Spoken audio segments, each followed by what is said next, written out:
முதல் வாசகம். நேர்மையற்றோரை ஆண்டவர் அருவருக்கின்றார்.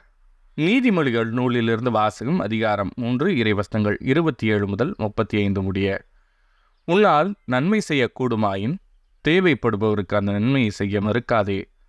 அழுத்திருப்பார் உன்னிடம் கேட்கும் பொருளை நீ வைத்து கொண்டே போய் வா, நாளைக்கு தருகிறேன் என்று சொல்லாதே.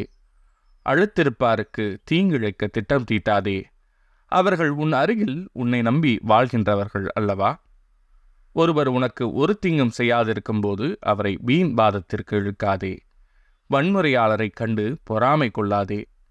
அவர்களுடைய அடிச்சுவடுகளை பின்பற்றாதே. ஏனெனில் நேர்மையற்றோரை ஆண்டவர் அருவருக்கின்றார். நேர்மையாளரோடு அவர் உறவு கொள்கின்றார். பொல்லாரது வீட்டின் மேல் ஆண்டவரது சாபம் விழும். அவருக்கு அஞ்சி நடப்போரின் உறைவிடங்களில் அவரது ஆசி தங்கும். செருக்குற்றோரை அவர் இகழ்ச்சியுடன் நோக்குவார். தாழ்நிலையில் உள்ளவருக்கோ கருணை காட்டுவார். ஞானமுள்ளவர்கள் தங்களுக்குரிய நன்மதிப்பை பெறுவார்கள். அறிவிலிகளோ இகழப்படுவார்கள். இது ஆண்டவரின் அருள்வாக்கு. இறைவா, உமக்கு நன்றி. பதிலுரை பாடல். ஆண்டவரே, திருமலையில் குடியிருப்பவர் யார்? மாசற்றோராய் நடப்போரே, இன்னார் நீரியவற்றைச் செய்வர்.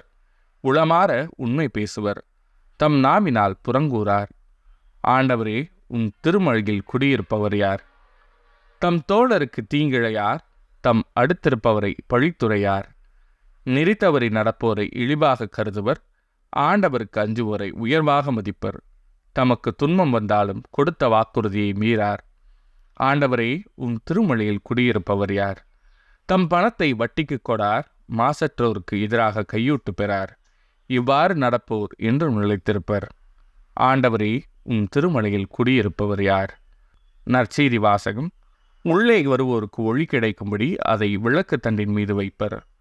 லூக்கா எழுதிய தூய நற்செய்தியிலிருந்து வாசகம். அதிகாரம் 8 இறைவசனங்கள் 16 முதல் 18 முடிய.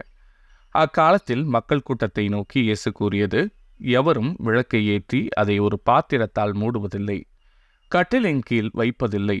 மாறாக உள்ளே வருவோருக்கு ஒளி கிடைக்கும்படி அதை விளக்குத்தண்டின் மீது வைப்பர். வெளிப்படாது மறைந்திருப்பது ஒன்றுமில்லை, அறியப்படாமலும் வெளியாகாமலும் ஒழிந்திருப்பதும் ஒன்றுமில்லை.